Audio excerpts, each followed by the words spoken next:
Apa sih yang kita inginkan untuk masa depan desa? Warga desa yang sehat, pendidikan yang berkualitas, pendapatan yang meningkat dan merata, lingkungan desa yang tetap lestari, desa aman, nyaman, dan damai berkeadilan. ada dan budaya desa terlindungi. Semua itu adalah cita-cita kita bersama melalui SDGs Desa. kita bergabung dengan seluruh warga Sibin. Melangkah maju, mewujudkan cita-cita bersama. Desa-desa di Indonesia telah menapaki kemajuan. Gotong royong yang tetap terjaga. Fasilitas di desa semakin baik, pendidikan dasar mencukupi. Akan tetap kita tidak boleh lengah, sebab masih banyak tantangan yang menghadapi. pengangguran pemuda desa. Pengangguran pemuda desa harus diatasi. Penurunan kemiskinan desa harus lebih cepat lagi. Kebakaran hutan harus dihentikan. Kekerasan terhadap perempuan harus dihilangkan. Pekerjaan-pekerjaan yang belum usai Ini harus kita tuntaskan. Jadi, mari berdiri. Mari berdiri. Mari berdiri. Mari berdiri sebaris, berjajar bergandengan tangan, Melukis kuntul baris. Mewujudkan cita-cita kita bersama. dan pastikan Tidak ada satupun warga desa Yang tertinggal di belakang. Mari membangun Indonesia dimulai dari desa. 18 tujuan untuk mewujudkan desa yang lebih baik.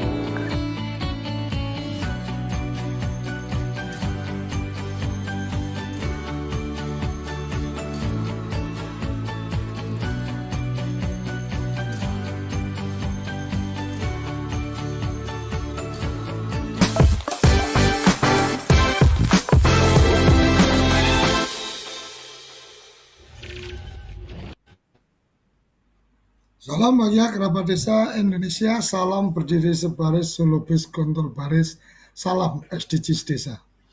Hari ini tanggal 21 April memperingati Hari Kartini. Selamat untuk kerabat desa perempuan, selamat merayakan Hari Kartini. Raden Ajeng Kartini menulis sebuah buku Habis Gelap Terbitlah Terang. Maka kita berharap habislah kegelapan data-data di desa dengan menjadi terang benderang karena ada SDGs desa.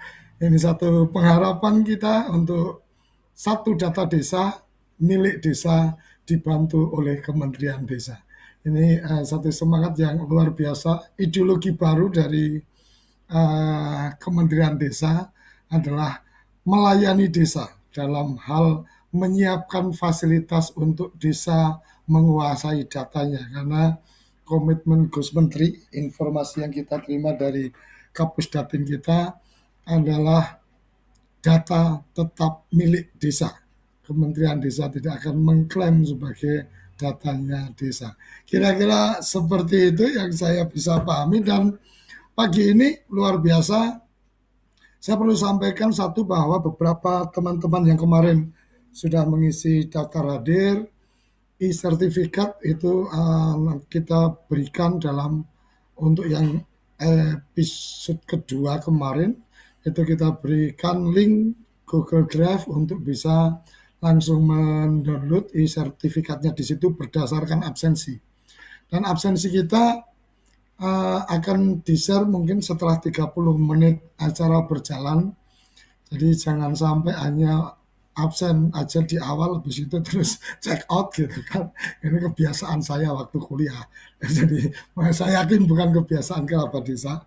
Jadi 30 menit nanti link absensi kita share, kemudian paling lambat 30 menit setelah acara selesai, link absensi otomatis kita close atau kita lock sehingga tidak bisa mengisi absen lagi. Oleh karenanya sambil mengikuti tetap jangan lupa untuk mengisi absensi yang sudah kita siapkan, supaya apabila memang kerabat desa menghendaki ada mendapatkan fasilitas e-sertifikat. Dan seperti yang kemarin sudah kita sampaikan, ini sepenuhnya semacam studium general atau kuliah umum. Jadi nanti Gus Ivan akan mempresentasikan atau menceritakan tentang materi hari ini. mengisi aplikasi pendataan SDGs desa tentang survei keluarga. Which ini akunnya Pusdatin malah keluar. Kita tunggu untuk kembali bergabung ke Ivan, karena memang acara ini sepenuhnya adalah miliknya Gus Ivan untuk untuk menyampaikan informasi-informasi kepada kerabat desa, kepada Pokja, relawan, kepada teman-teman pendamping lapangan desa yang luar biasa, pendamping desa, TA, tenaga-tenaga ahli di pendamping yang sangat luar biasa. Kita masih tunggu admin si Gus Ivan udah masuk lagi. Kita tunggu dulu.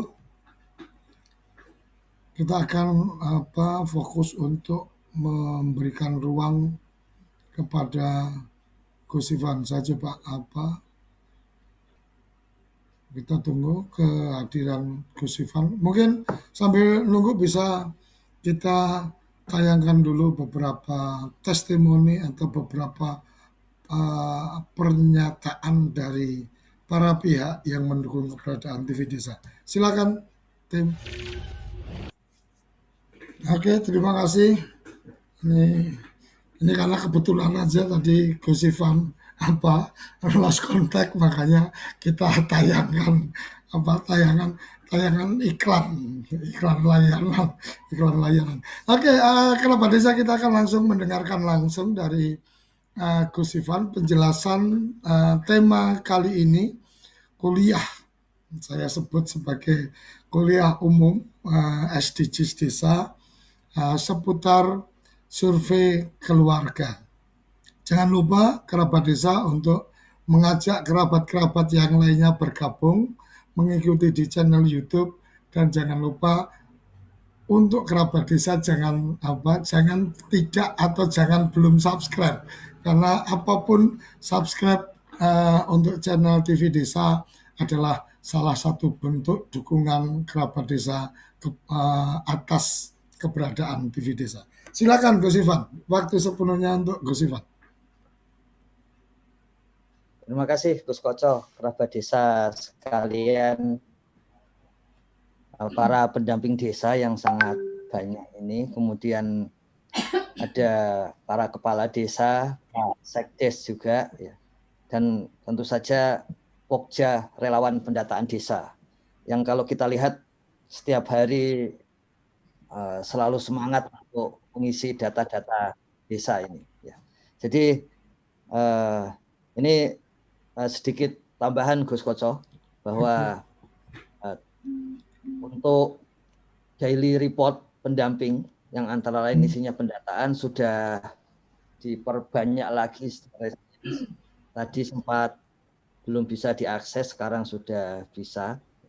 Dan dari situ nanti bisa langsung melihat, misalnya ini Pak Arfan, ya, dia kegiatannya apa, ya, dan kemudian ini adalah jam kerja bulan April ini, ya. Jadi nanti tidak ada lagi mengatakan ini pendamping sudah kerja keras, terus yang satu lagi mengatakan masa sih. Kita akan punya buktinya mulai bulan April ini, ya. Dan ini terlihat juga, ini ada yang mengkritik pendamping kok isinya menyebarkan medsos. Nah, nanti bisa dijawab itu. Ini misalnya contohnya jam terbanyaknya untuk fasilitasi daripada untuk medsos, gitu, ya. Jadi kembali lagi semuanya berbasis data dan aplikasi, ya. Dan kita tidak lagi main subjektivitas gitu, Gus. Dan itu yang menarik juga sebagai bagian dari revolusi industri 4.0. Jadi semuanya self assessment. Tidak ada lagi penilaian dari atasan, tapi tergantung masing-masing pendamping. Sehingga lebih leluasa dan tanpa laporan, karena semuanya by system, jadi lebih bisa fokus untuk tindakan. Untuk SDGs desa ini ada tambahan ini pagi ini. Sampai kita pagi ini, kalau kemarin 35.000 survei individu, pagi ini dari jam 0 sampai sekarang 40.000. Kemudian survei keluarga, ini hampir 15.000. Kemudian RT, data yang masuk hari ini 200 RT dan 39 desa. Kalau total semua se-Indonesia 2.700.000, kita yakin dengan angka seperti ini nanti malam saja sudah 3 juta warga yang masuk. Kemudian kalau survei keluarga ini, kalau sekarang 900, nanti malam sudah pasti tembus 1 juta. Masih panjang perjalanan, tapi tanda-tandanya menarik ini, karena ada laju yang semakin tinggi. Nah, saya kira itu hal yang penting, dan itu tentu saja seperti Gus Koco sampaikan, dan Gus Menteri selalu menyampaikan juga, persoalan data itu dari desa, oleh desa, dari desa yang datanya dikerjakan oleh desa, dan itu memang untuk desa sendiri. Kami perlu sampaikan, kami ulangi lagi, sekali lagi, bahwa data yang detail itu data yang dibutuhkan desa. Jadi kalau ada pengumpulan data yang tidak detail, sudah pasti bukan untuk desa. Dan kembali lagi, kalau desa tidak bisa mendownload, tidak bisa memiliki filenya gitu, tidak bisa mengakses lebih daripada yang lain, itu juga tanda-tanda bukan data milik desa. Makanya di dalam SDGs desa itu yang bisa download, bisa mengedit kalau sampai ada yang salah, itu adalah admin desa, bukan admin yang lain.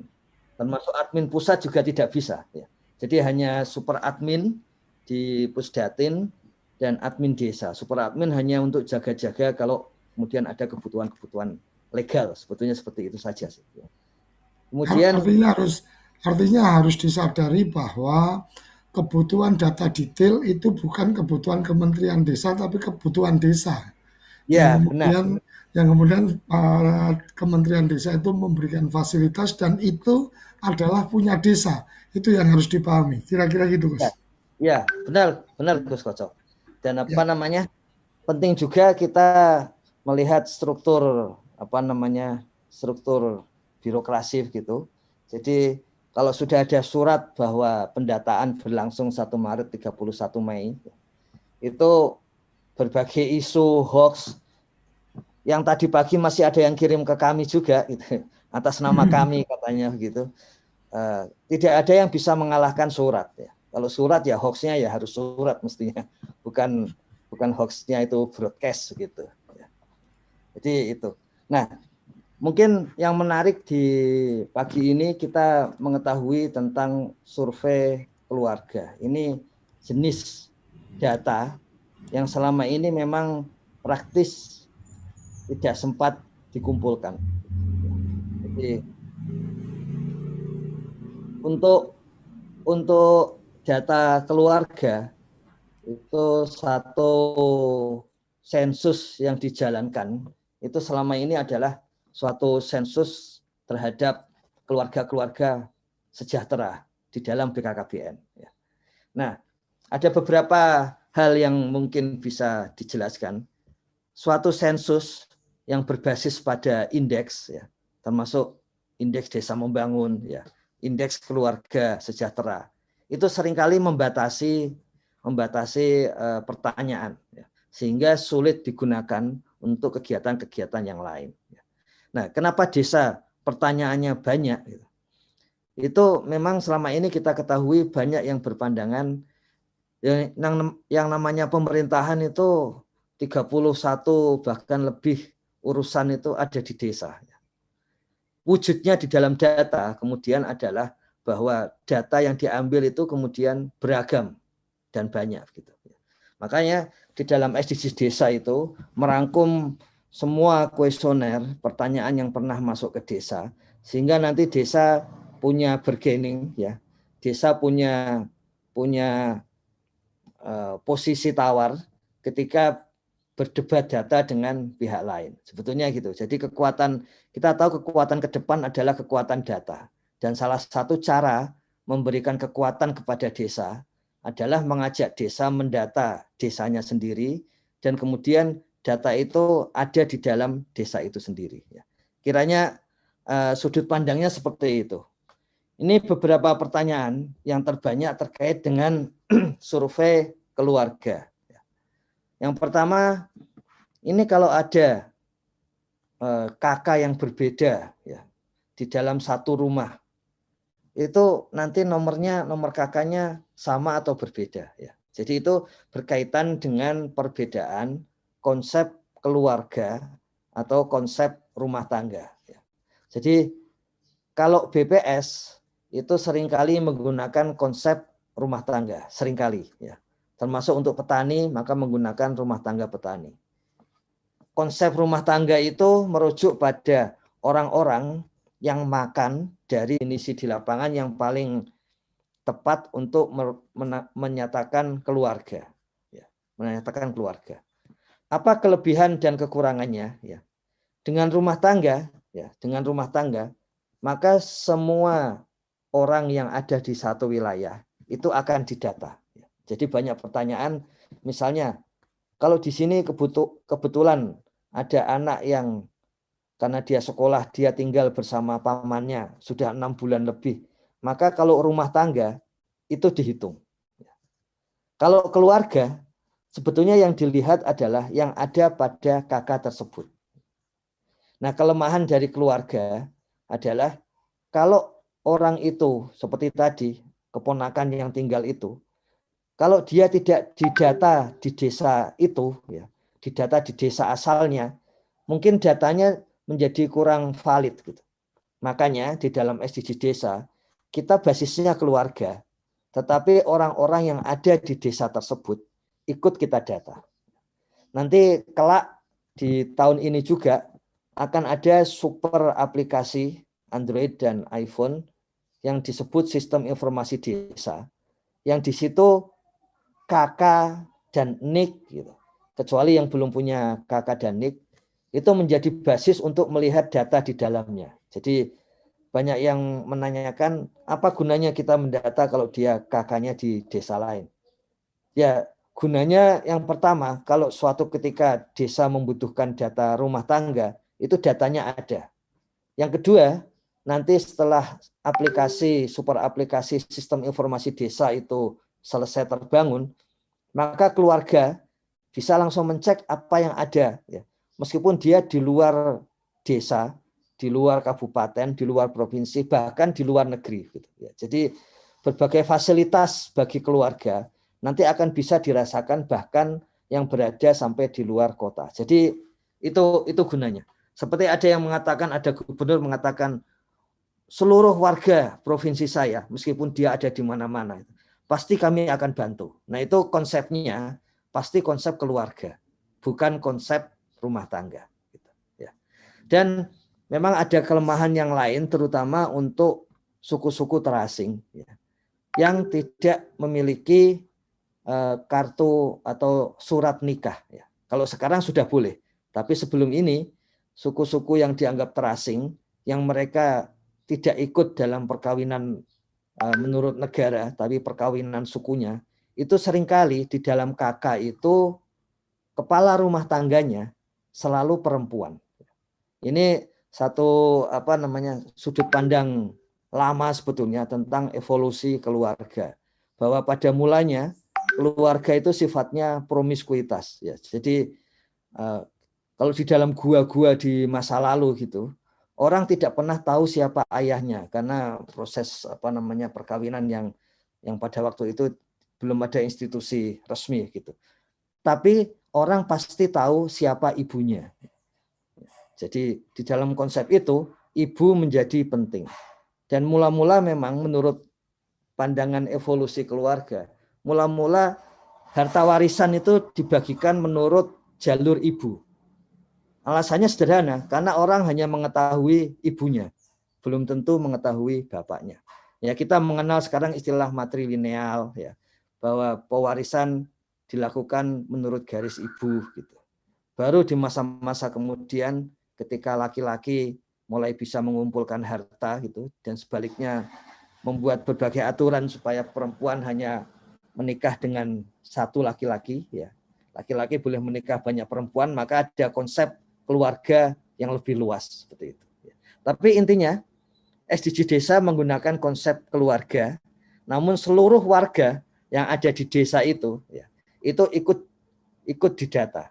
Karena untuk kebutuhan pelayanan kepada warga, sebetulnya tujuan utama pendataan desa ini adalah untuk kesejahteraan warga. Cara untuk mencapai itu adalah memberikan pelayanan yang paling maksimal kepada warga yang ada di desa, siapapun warga itu. Contohnya, tahun lalu BLT dana desa untuk warga yang ada di desa itu, padahal dia bukan orang desa itu, tapi dia memang membutuhkan, maka BLT desa boleh diberikan. Jadi memang menurut Gus Menteri, ini pokoknya adalah kemanusiaan. Jadi siapapun yang ada di desa kita itu manusia juga. Jadi kita harus menggunakannya, harus melayaninya secara manusiawi. Salah satu kekurangan yang lain dalam konsep keluarga adalah bagaimana jika gelandangan, bagaimana jika para pengemis, yang dia biasa ada di desa itu, tidur di desa itu, meskipun mencari nafkahnya, mengemisnya, itu sampai kemana-mana. Tapi setelah sore, kemudian kembali ke desa itu. Gelandangan kembali ke desa itu. Itu ikut dihitung juga. Kita tahu itu kelemahan konsep keluarga. Makanya di dalam SDG desa itu tetap dihitung. Tetap ditanyai. Kemudian pertanyaan kedua adalah jika sudah cerai, tapi kakaknya kok masih belum pisah, maka kakak mana yang dipakai? Ini sebagaimana seluruh kaidah dari pengambilan data, yang diambil adalah data real di lapangan. Jadi pada saat wawancara dengan keluarga, dengan siapapun itu, dia menggunakan secara resmi kakak yang mana, itu yang ditulis. Nanti tahun depan ketika updating data, mungkin kakaknya nomornya menjadi beda. Tapi pada tahun ini, ketika nanti dibutuhkan untuk basis kakak, maka tetap menggunakan kakak yang sama. Jadi pada waktu mengambil data lapangan, kakak itulah yang kemudian dimasukkan ke dalam aplikasi pendataan desa. Jika orang tua sudah meninggal, kemudian siapa keluarganya? Karena di dalam kakak disebut ayahnya, tapi ayahnya sudah meninggal. Berarti kita real di lapangan, di keluarga itu yang kemudian dianggap sebagai kepala keluarga, yang menopang keluarga itu siapa? Apakah mungkin istrinya, ibunya? Sehingga kita kenal dengan istilah PK, perempuan kepala keluarga. Yang sebagian itu muncul karena ditinggal atau dicerai mati, ditinggal oleh suaminya. Jadi seperti itu. Atau jika keluarga itu menyatakan bahwa sekarang yang menjadi penopang keluarga itu adalah anak tertua, maka anak tertua itulah yang menjadi kepala keluarga. Kemudian ada pertanyaan di bagian awal, apa beda antara rumah bebas sewa dan dipinjami?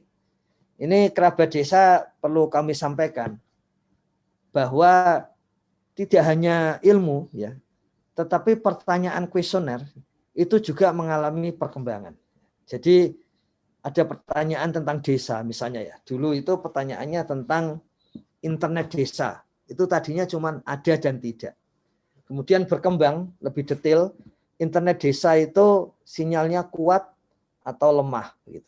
Kemudian sekarang berkembang lagi, internet desa itu sinyalnya 4G, 3G, 2G, atau GSM, atau tidak ada sinyal. Nah, hal ini juga berlaku di pertanyaan tentang rumah bebas sewa. Pada awalnya pertanyaannya itu adalah rumah bebas sewa. Jadi kalau kita merujuk kepada kuesioner katakanlah 3-5 tahun yang lalu, maka bebas sewa itu mencakup juga dipinjami. Jadi makanya di sini kalau masih ada kesulitan membedakan, dan beberapa dari Pokja relawan pendataan desa itu sudah punya pengalaman dengan pendataan dari BPS. Hal yang bagus itu karena sangat menunjang kinerja Pokja. Nah di sini perkembangan lebih lanjut, bebas sewa itu kalau tidak ada hubungan kekeluargaan, sementara dipinjami itu kalau masih ada hubungan kekeluargaan. Jadi ini hanya persoalan seperti itu. Kalau terlanjur menyamakan, ya tidak apa-apa, karena memang semula pertanyaan ini itu semula satu, ya. Jawaban bebas sewa dan dipinjami itu sama semula, ya. Baru di akhir-akhir ini saja ada pendetilan. Kemudian berapa luas rumah untuk keluarga yang dipinjami atau bebas sewa, atau katakanlah misalnya satu rumah besar gitu. Kemudian bagaimana kita menghitung luasnya? Pada konsep rumah tangga, ya, itu seringkali disebut bahwa yang pinjam itu tidak punya luasan rumah. Jadi luasan rumahnya itu satu rumah tangga dibagi semuanya. Karena kita basisnya keluarga, ya, maka kita akan gunakan yang real di lapangan. Mungkin pemilik rumahnya itu mencakup hampir semuanya, gitu. Tapi kemudian yang sewa atau dipinjami itu perlu dihitung sebetulnya dia menggunakan berapa luasan rumah yang dia gunakan. Seperti itu sebetulnya konsepnya seperti itu. Kenapa demikian? Pada dasarnya nanti ada hitungan untuk merujuk kepada satu rumah itu dianggap kumuh atau tidak, ya. Di dalam DTKS itu ada 9 kriteria dari 14 kriteria terpenuhi. Itu antara lain adalah luas dari rumah dibagi jumlah orang yang tinggal. Jadi di situ akan terlihat berapa luas rumah per kapita. Nanti tentu saja dalam perhitungan ini akan menjadi jelas satu rumah diisi berapa keluarga dan berapa anggotanya, dan di situ luas rumah awal akan dibagi dengan luas rumah itu. Tetapi kita juga perlu mendapatkan data. Kalau orang sewa pun dia masih bisa menggunakan itu.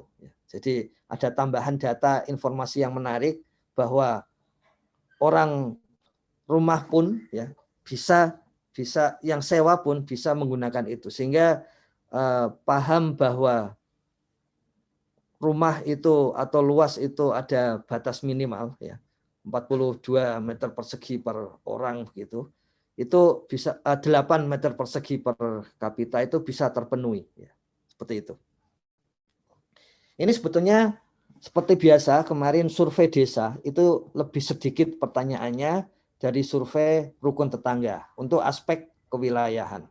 Sedangkan di sini survei keluarga untuk aspek kewargaan itu juga pertanyaannya jauh lebih sedikit daripada pertanyaan besok pagi tentang survei warga atau individu. Jadi kita lihat yang pertama. Kami ulangi kembali untuk setting, ya. Jika diperlukan, sebaiknya jangan mengubah setting, ya. Jika kerabat desa, Pokja ingin mengubah setting, kami sarankan jangan dilakukan, tapi minta kepada pendamping lokal desa, pendamping desa di kecamatan, TA kabupaten untuk memperbaiki setting kalau salah, ya. Jadi misalnya kemarin ada kasus misalnya saya Pokja di Wonosobo, ya. Kemudian settingnya itu kemudian menulis nama kecamatan, kemudian desa, dan kecamatannya ditulis ulang, ya. Ada salah ketik satu saja, ya. Double N, ya. Dan kemudian ketika sudah mengupload data itu mengatakan datanya kok masih kosong padahal kami sudah upload. Nah, karena screenshotnya dikirim kepada kami, kemudian kami mencek persoalannya sebetulnya karena ketika mengisi setting itu, kemudian menambahkan kecamatan, ada lagi yang menambahkan desa, itu pada waktu menambah itu salah ketik, gitu, ya. Jadi kami usulkan kalau memang ada kesalahan itu hanya soal kesalahan entry di dalam memasukkan user, sebetulnya hanya itu. Kemudian nomor RT dan RW, seperti kami sampaikan kemarin, jika hanya ada dusun A, B, C begitu namanya, kemudian masing-masing dusun ada RW yang sama, bagaimana kalau kita sebut, misalnya dusun 1, ya, kemudian dia ada RW 1, maka 101. Gitu. Kemudian nanti kalau dusun 2 ada RW 1, maka 201. Jadi memudahkan juga bagi desa untuk mencek, oh ini maksudnya adalah dusun 2 RW 1 gitu dan seterusnya ya. Kemudian ada pertanyaan di atas adalah nomor KK ya.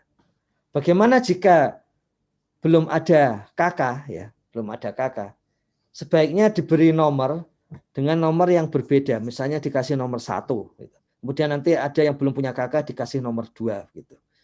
Tujuannya adalah nanti jika ada program untuk penambahan KK untuk mempercepat kartu keluarga, maka warga yang punya kode KK tidak 16 digit ya, atau yang 16 digitnya itu semuanya 9 ya, maka itu menjadi bagian dari sasaran atau pemanfaat program percepatan kartu keluarga. Seperti itu. Kemudian di sini yang mengisi adalah kepala keluarga. Namanya adalah nama kepala keluarga. Kemudian ini adalah alamat keluarga tersebut, alamat rumahnya. Kemudian nomor HP dari kepala keluarga ya. Kita ketahui pada saat ini nomor HP kepala keluarga itu penting karena kalau butuh dadakan itu desa, pemerintah desa, RW maupun RT bisa langsung menghubungi kepala keluarga gitu. Jadi sangat penting untuk mencatatkan nomor HP. Sebagai perbandingan, kira-kira 10 tahun yang lalu ketika melakukan pendataan desa itu tidak pernah ditanyakan nomor HP.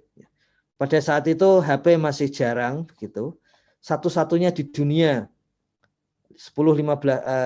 hampir 15 tahun yang lalu yang ada pendataan nomor HP di level desa di negara dunia ketiga itu adalah India mula-mula ya.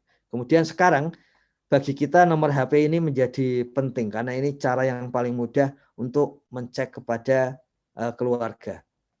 Nanti juga sama ya di tingkat pusat untuk mencek apakah keluarga ini mendapatkan BLT dana desa misalnya gitu. Maka bisa langsung menghubungi nomor HP kepala keluarga. Kemudian nomor telepon kabel. Ini jika ada, itu perlu disampaikan. Seperti kemarin kami sampaikan, sejak tahun 70-an untuk menentukan perkotaan, urban, dengan perdesaan, rural, gitu. Itu antara lain adalah berapa nomor telepon kabel yang dilanggan oleh warga desa, keluarga di desa. Jadi kalau lebih dari 2,5% itu dianggap perkotaan. Kalau kurang dari 2,5%, maka masuk wilayah perdesaan. Jadi ini nomor telepon kabel ini ada yang menyatakan, kan ini sudah nggak relevan Pak, semua sudah menggunakan HP. Iya, banyak seperti itu. Tapi ini adalah salah satu pertanyaan yang sudah ada sejak tahun 70-an. Seperti kemarin ada pub dan karaoke untuk level desa, untuk level keluarga ini adalah berapa nomor telepon kabel. Kemudian NIK kepala keluarga, ini NIK-nya untuk kepala keluarga, kemudian tempat tinggal yang dimiliki, ini yang tadi pertanyaan yang banyak, apakah itu milik sendiri, ya, ataukah di situ ada kontrak atau sewa, kemudian bebas sewa, ya, karena ini dipinjami tapi tidak ada urusan kerabat gitu, kemudian dipinjami karena ada ikatan kerabat, apakah itu rumah dinas atau jenis yang lain jika ada. Ya. Kemudian status lahannya, kalau tadi itu rumahnya, bangunannya, kemudian lahannya, karena di desa-desa yang semula ya, desa-desa tradisional itu kadang-kadang rumah dibangun dengan lahan milik orang lain. Ya. Maka di situ ditanyakan status lahannya itu milik sendiri, ataukah milik orang lain, atau dibangun di atas tanah negara, ya. Atau dengan status lahan lainnya. Ya, jadi kalau tidak mengetahui status lahannya menjadi di status lahan lainnya.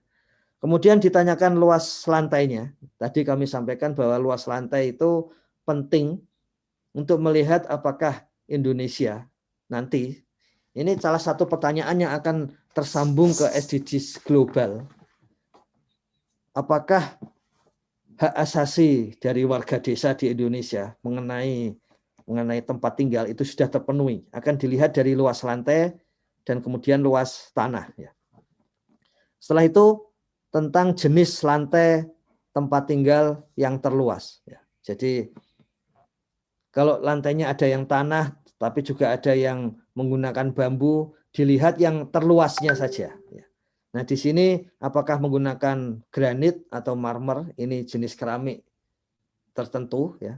Kemudian jenis keramik sendiri, kemudian pakai semacam vinil atau parkit, itu yang seperti kayu-kayuan ditempelkan di atas lantai gitu, mungkin di atas keramik, atau menggunakan permadani, ya, permadani tikar seperti itu. Apakah menggunakan ubin atau teraso, ya. Ini bedanya dengan keramik. Kita masih ingat kalau teraso itu warnanya biasanya abu-abu, kadang merah, kadang kuning.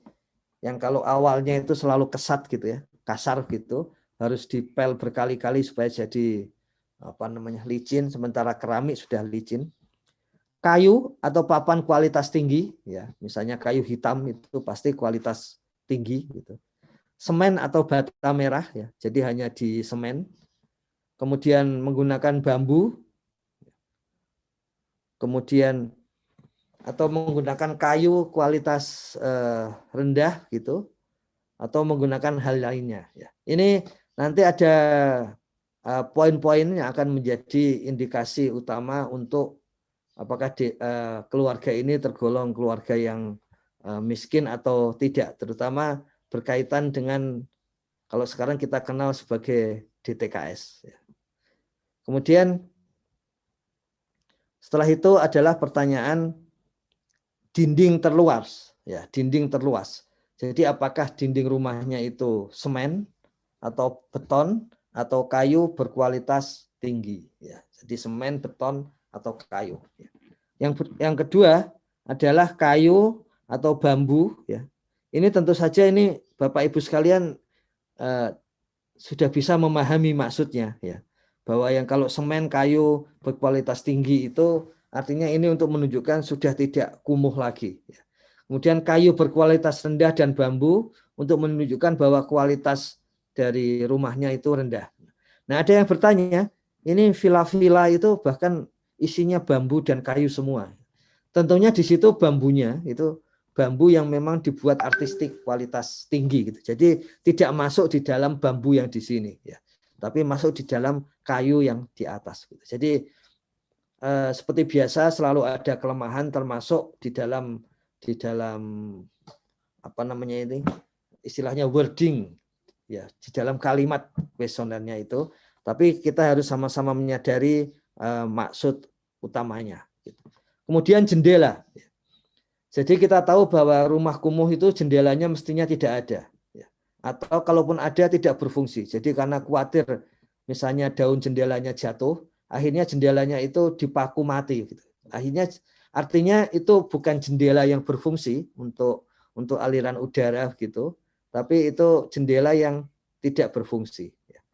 Kemudian setelah itu adalah atapnya, atap dari rumah itu sendiri. Jadi atapnya itu apakah dari genteng, ya, atau dari kayu dan jerami dan lainnya. Ya. Kita ketahui bahwa maksudnya adalah kalau genteng itu lebih berkualitas daripada jerami. Nah ini tentu saja, ya, di beberapa daerah tertentu justru jerami itu bisa menjadi konsep bahwa ini lebih artistik dan kemudian jadi lebih mahal. Nah itu kalau seperti itu maka perlu disampaikan supaya nanti tidak sampai kita salah untuk menganalisisnya. Ya. Kemudian penerangan rumah. Ya. Penerangan rumahnya apakah dia listrik PLN, artinya listrik negara, listrik yang tidak dari negara, misalnya ada PLTM, pembangkit listrik tenaga mikrohidro, ya. Misalnya ada pembangkit listrik diesel di desa, itu disebut listrik non PLN. Kemudian lampu minyak atau lilin, kemudian sumber penerangan lain kalau ada ini, ya. Jadi jenisnya macam-macam, atau tidak ada penerangan di rumah sama sekali. Ini penting karena konsep dari desa berlistrik menurut Kementerian Desa, ya, yang disampaikan oleh Gus Menteri di beberapa kesempatan, itu tidak lagi melihat hanya asal ada satu keluarga berlistrik, maka desa itu dianggap berlistrik. Tidak seperti itu. Yang dilihat adalah level keluarga. Jadi yang dimaksud dengan desa berlistrik ya harus seluruh keluarga di desa itu bisa mengakses listrik. Makanya di sini data mengenai listrik itu kemudian masuk ke dalam data keluarga, bukan data di level desa. Kemudian energi untuk memasak. Jadi untuk memasak apakah menggunakan gas, apapun jenis gasnya itu, ataukah menggunakan minyak tanah atau batu bara gitu, ataukah menggunakan kayu bakar. Jadi di sini ingin dilihat supaya apakah ada layanan untuk memasak yang bisa konsisten.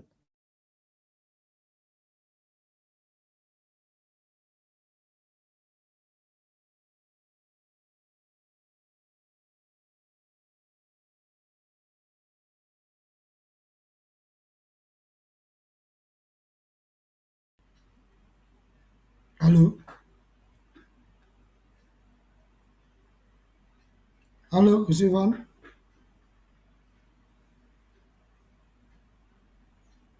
Audionya nggak keluar.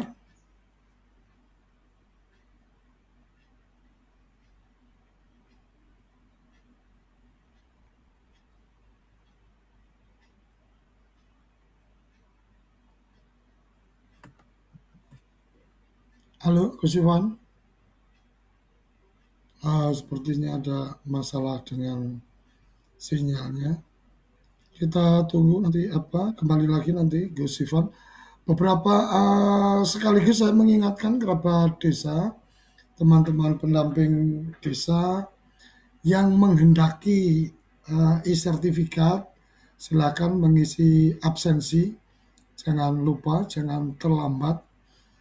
Kita akan tutup absensi nanti paling lambat 30 menit selesai acara. Dan mohon maaf memang kami tidak melayani pembuatan e-sertifikat setelah absensi tutup. Artinya daftar yang kita pakai untuk membuat e-sertifikat adalah berdasarkan absensi yang masuk. Dan nanti kita akan share untuk kemudian data e-sertifikat yang ada. Materi seperti beberapa ditanyakan tentang mendapatkan materi, caranya seperti apa dan seterusnya. Di TV Desa punya akun di SlideShare, TV Desa Center. Itu semua materinya ada di sana. Jadi untuk hari pertama, hari kedua sudah kita share di sana, bisa di-download di TV Desa Center di SlideShare. Kerabat desa bisa melakukan bisa following, mengikuti akun kita supaya bisa mendapatkan update. Jadi data-data yang ada, materi-materi presentasi dari semua acara yang ada di TV Desa itu biasa kita upload di channel SlideShare kita. Ini Gus Ivan sudah bergabung lagi, silakan Gus. Ya, mohon maaf ini ternyata karena internetnya tadi malam mati, jadi menggunakan HP dan setiap kali ada yang menelpon itu pasti putus. Putus gitu. Jadi mohon maaf ini untuk yang sedang menelpon terpaksa kita putus dulu supaya ini jalan. Silakan. Ya, tadi fasilitas pembuangan sampah ya. Jadi desa punya kreativitas sendiri, tapi intinya sampah itu memang harus dikelola. Karena kalau tidak dikelola, nanti ketika desa semakin maju, ada masalah baru yaitu pencemaran.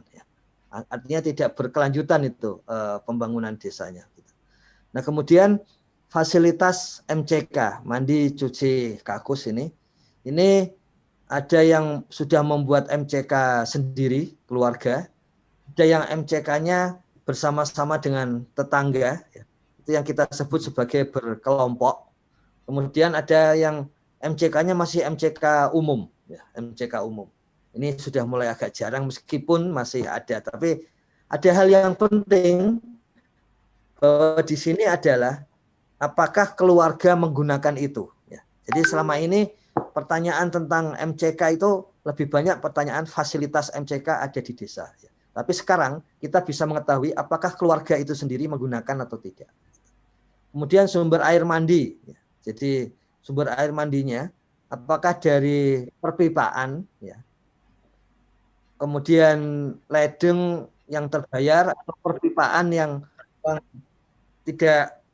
tidak rutin gitu. Kemudian mata air atau sumur, sungai, danau dan embung, kemudian tada air hujan. Ya. Jadi ada level yang meningkat di dalam proses pembangunan air ini, layanan air. Kalau dulu kalau sudah sumur, ya itu sudah oke, gitu, sudah bagus gitu. Ya. Tapi sekarang bentuknya harus perpipaan. Kenapa perpipaan? Karena perpipaan itu memastikan, menjamin setiap keluarga di desa itu mendapatkan air untuk mandi. Jadi ujungnya tetap sama, yaitu bahwa setiap warga desa mendapatkan layanan air bersih. Kemudian berikutnya adalah mengenai air untuk mandi sudah, kemudian fasilitas buang air besar ini sama, ya. Apakah dia sendiri atau umum atau bersama-sama gitu. Kemudian pembuangan air limbah, ya. Air limbah ini penting seperti biasa karena memang ini persiapan sebagai keberlanjutan menuju kepada permukiman desa yang nyaman gitu. Jadi ada pengolahan air limbah jika ada, ya kan? Atau langsung disalurkan ke sawah, sungai, kolam, drainase atau laut, ya. Kita tahu sama-sama bahwa ini bukan hal yang bagus karena nanti menimbulkan pencemaran air. Yang paling bagus tentu saja ada tangki untuk diisi limbah-limbah dari keluarga. Bisa saja misalnya desa itu kalau ada kebun di belakang, maka seluruh limbah diarahkan ke tanah gitu, ya. Nah, kemudian berikutnya adalah apakah rumah yang ditempati itu berada di bawah saluran listrik tegangan tinggi, ya. Jadi dijawab tidak atau tidak gitu. Jadi ini untuk memberikan layanan karena di bawah SUTET itu tentu saja memiliki risiko-risiko tersendiri gitu. Terutama jika sampai ada masalah di SUTET tersebut. Berikutnya adalah apakah rumah ada di bantaran sungai. Ya, sekarang kita mengetahui bahwa bantaran sungai ini kalau di kota, ya, tentu saja menghasilkan banjir gitu. Kalau di desa ini bisa juga terjadi banjir bandang dan ini sering mulai banyak muncul gitu kasus-kasusnya yang dilaporkan di Kementerian Desa mengenai banjir bandang. Maka perlu bagi desa untuk mengetahui berapa rumah yang ada di bantaran sungai sehingga nanti pada waktu mitigasi bencana lebih mudah. Apakah rumahnya ada di lereng, ya, atau di lereng bukit, geni langit misalnya, seperti itu, perlu untuk mengetahui. Jadi kita ketahui kemarin ada pertanyaan serupa di level desa. Sekarang bertanya ke keluarga, tujuannya tentu saja untuk bisa mencek lebih detail lagi data tersebut. Kemudian setelah itu adalah secara keseluruhan, keluarga ditanya, kepala keluarga ditanya, apakah secara subjektif merasakan rumahnya itu rumah kumuh atau tidak. Jadi ada indikator objektif yang di depan tadi, dan di sini adalah indikator subjektif. Nah, apa pentingnya mengetahui rumah kumuh ini? Kita ketahui paling tidak 12 indikator dari 14 indikator DTKS. Itu sebetulnya adalah rumah kumuh, ya, atau rumah tidak layak huni. Dan akibatnya apa? Konsekuensinya kalau desa ingin menghilangkan keluarga miskin dalam versi DTKS, maka program yang paling cocok itu adalah program bedah rumah. Karena itu nanti akan langsung terlihat bahwa keluarganya sudah lepas dari kemiskinan. Ini konsep kemiskinan aset. Nah, di pihak lain tentu saja perlu ditambah dengan program-program ekonomi, karena itu adalah konsep kemiskinan dari BPS. Makanya di dalam pertanyaan individu itu ada pertanyaan terutama tentang ekonomi. Artinya data-data ini akan membantu desa kalau punya program penanggulangan kemiskinan, maka bisa langsung menggunakan untuk penanggulangan kemiskinan aset dari DTKS atau penanggulangan kemiskinan ekonomi dari BPS.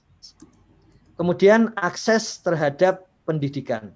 Jadi fasilitasnya PAUD, kemudian TK, kemudian SD, SMP, SMA, perguruan tinggi, pesantren, seminari, dan pendidikan keagamaan lain. Ini pertanyaannya ke sana. Tiap jenis fasilitas itu ditanyakan jarak tempuhnya, jarak tempuh dari rumah keluarga itu ke fasilitas tersebut. Kemudian waktu tempuh, ya. Mohon maaf ini ada kesalahan pertanyaan, tapi jawabannya adalah waktu tempuh, berapa jam ke sana. Ya. Banyak yang protes kenapa jam, kenapa tidak menit gitu. Ya, hitungannya karena memang kalau kurang dari 1 jam sebetulnya tidak masalah gitu ya. Kemudian setelah itu adalah pertanyaan kualitatif. Apakah dengan jarak dan waktu tempuh tersebut bagi keluarga itu dianggap mudah atau sulit? Seperti biasa ini gunanya untuk pelayanan warga. Kalau jaraknya jauh tapi bagi warga itu mudah ya. Kita yakin itu soal pelayanan.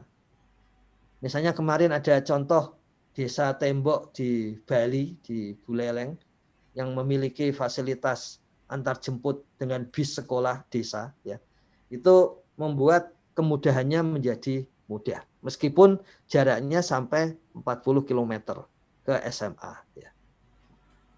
Kemudian akses kesehatan, ini mencakup rumah sakit, kemudian rumah sakit bersalin, poliklinik, ya, puskesmas, termasuk puskesmas pembantu, ya. Kemudian poskesdes, posyandu, kalau poskesdes lazimnya di desa, posyandu lazim sampai ke RT, meskipun sebagian di RW, apotek dan toko obat. Ya. Kita tahu bahwa kemarin toko obat itu warga desa ketika sakit. Nah di tiap fasilitas kesehatan itu sama, ditanya jarak tempuh, waktu tempuh, dan kemudian pertanyaan subjektif, mudah atau sulit. Kemudian tenaga kesehatan. Di sini dari dokter spesialis, kalau dibutuhkan, kemudian dokter umum, kemudian bidan, tenaga kesehatan, lalu dukun. Ini maksudnya tentu saja dukun beranak, begitu. Ya. Jadi masing-masing juga ditanyakan jarak tempuh, waktu tempuh, dan kemudahan. Bagaimana jika warga desa itu tidak pernah ada yang tidak memahami dokter spesialis itu? Ya kalau tidak memahami ya tidak usah diisi. Tapi kalau dia tahu tentang dokter spesialis maka perlu diisi. Ini juga penting pendataan bahwa warga belum pernah mendapatkan awareness, tahu saja tentang dokter spesialis itu tidak tahu gitu, apalagi mendapatkan layanan dari dokter spesialis. Dan ini nanti juga akan menentukan layanan kesehatan ke desa yang paling efektif apa? Apakah harus level dokter atau level bidan, tenaga kesehatan, atau level yang lain. Kemudian akses ke sarana prasarana. Ini yang pertama, akses keluarga itu dari rumah itu ke lokasi pekerjaan yang utama. Mengapa disebut lokasi pekerjaan utama? Karena nanti di bagian survei individu atau warga itu nanti akan ada berbagai pekerjaan yang dialami oleh atau yang dilakukan oleh warga desa. Kita tahu bahwa warga desa itu tidak hanya punya satu pekerjaan, tapi seringkali banyak. Dan kita perlu mengetahui itu. Di masa lalu hanya dibutuhkan untuk level supradesa pekerjaan utama. Tapi sekarang desa pasti membutuhkan berbagai pekerjaan yang dialami warga desa. Dalam beberapa teori, semakin warga desa itu miskin, ya, itu pekerjaannya semakin banyak. Karena dia pekerjaannya yang penting bisa bekerja macam-macam begitu untuk memenuhi kebutuhannya. Tapi survei terbaru menunjukkan bahwa warga desa yang kaya itu ternyata juga ketika dia menginvestasikan kekayaannya ke banyak usaha, maka pekerjaannya juga jadi banyak. Jadi ada beberapa indikasi baru yang ada di desa. Kemudian di masing-masing lokasi ini, lokasi pekerjaan, lokasi lahan pertanian, ini khusus lahan pertanian, sekolah, berobat yang sering digunakan dalam setahun terakhir, beribadah terutama mingguan, ya, sholat Jumat atau ibadah minggu di gereja, dan rekreasi, ya, itu ditanyakan menggunakan transportasi apa kalau mau ke sana, menggunakan transportasi apa kalau mau ke sana, dan apakah menggunakan transportasi umum atau tidak. Kemarin kita sudah melihat dari pendataan rukun tetangga, kalau sampai ada transportasi umum masuk ke RT tersebut, ya, maka kita bisa menduga bahwa RT itu sudah semakin maju. Maka di sini ada pertanyaan, kalau kemarin adalah layanan prasarana, kemudian di sini adalah apa yang manfaatkan. Kalau istilah di dalam program, yang kemarin itu, yang wilayah itu, isinya adalah input program. Kemudian yang warga, yaitu survei keluarga dan survei individu, yang kita peroleh adalah data outcome atau pemanfaatan. Jadi di sini adalah apakah transportasi umum itu digunakan oleh keluarga tersebut ataukah tidak. Kemudian pertanyaan berikutnya adalah setelah itu waktu tempuhnya sekali jalan, bukan PP, bukan pulang pergi.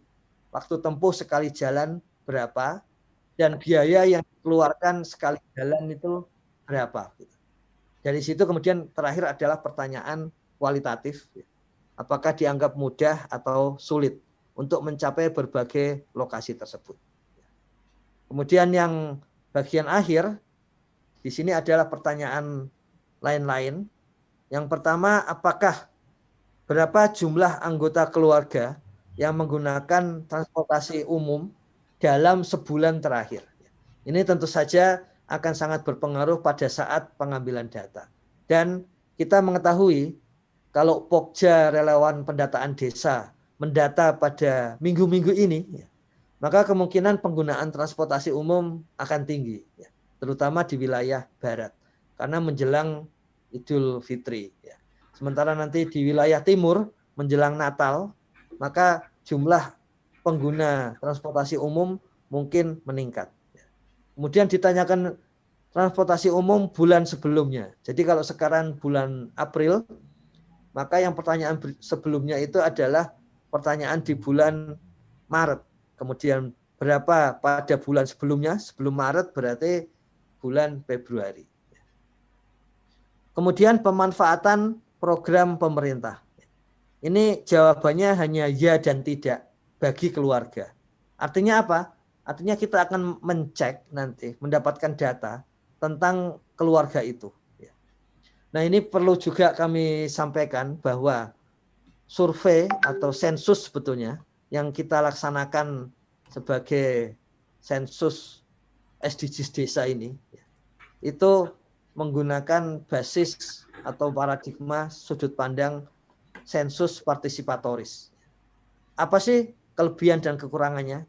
Ya, kekurangannya bagi orang yang berpandangan berbeda, maka itu dianggap bahwa sensus partisipatoris datanya itu bisa berbeda-beda karena tergantung kepada masyarakatnya. Tapi kelebihannya yaitu datanya pasti valid karena yang mengambil data adalah masyarakatnya sendiri. Nah, dalam hal ini ketika mendata tentang penerima program, ini memang pengakuan dari kepala keluarga. Tetapi jika ada data yang lebih benar, misalnya RT-nya mengetahui, oh dia menerima BLT, tapi kepala keluarga mengatakan saya kok tidak menerima gitu ya. Maka pendata bisa memastikan mana data yang benar dan itu yang dituliskan. Jadi misalnya yang benar keluarga itu menerima BLT, tapi mereka mengatakan tidak, maka di dalam BLT ini tetap diklik ya. Jadi itulah kelebihan dari survei partisipatoris. Jadi karena yang mengambil data adalah tetangganya sendiri, maka dia bisa mengetahui seperti itu. PKH, ya. Misalnya PKH, RT mengatakan, ketua RT mengatakan dia menerima, ya. Tapi keluarga itu mengatakan saya nggak menerima PKH. Tetangga sekitarnya mengetahui pasti bahwa keluarga itu memang tidak menerima PKH, maka pendata boleh di situ memutuskan oh berarti memang tidak. Gitu. Jadi inilah kelebihan dari survei partisipatoris. Validitas datanya tinggi, kesahihan atau kebenaran datanya lebih tinggi. Jadi di sini program pemerintah yang terbaru terutama berkaitan dengan jaminan sosial, BLT dana desa, yang dimaksud BLT itu BLT dana desa, PKH, BST, bantuan sosial tunai, bantuan presiden, bantuan untuk UMKM, ya, bantuan untuk pendidikan anak, kemudian program-program lainnya. Dan terakhir, pertanyaan terakhir di dalam keluarga ini, itu pertanyaan yang sifatnya umum. Ya. Jadi karena sifatnya umum, maka ditanyakan 1 bulan terakhir. Kenapa 1 bulan terakhir? Karena ini adalah pertanyaan yang sifatnya itu sangat luas, sehingga harus menggunakan periode waktu yang sangat singkat. Ya. Sebulan terakhir. Jadi sebulan terakhir itu berapa pengeluaran keluarga. Bapak Ibu sekalian, Pokja relawan pendataan desa bisa merincinya seperti ini. Misalnya, untuk makanan, coba pengeluarannya berapa sebulan terakhir. Untuk makanan pokok, makanan tambahan, kopi, untuk rokok, untuk daging, dan sebagainya. Itu dikeluarkan berapa rupiah. Kemudian yang kedua, untuk yang bukan makanan. Mungkin membeli baju, memperbaiki rumah, untuk bensin, untuk listrik, semua yang bukan makanan. Supaya memberikan gambaran kepada keluarga, apa yang dimaksud pengeluaran 1 bulan terakhir.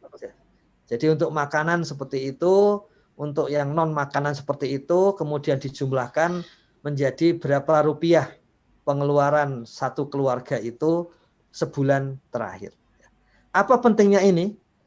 Sebetulnya BPS ketika mengatakan kemiskinan desa 12,9% misalnya, itu dia merujuk kepada pengeluaran keluarga. Nah, perlu kami sampaikan, pengeluaran keluarga itu bisa berbeda dari pendapatan keluarga. Lazimnya, keluarga miskin itu pengeluarannya dan pendapatannya akan sama. Karena tidak ada aspek menabung.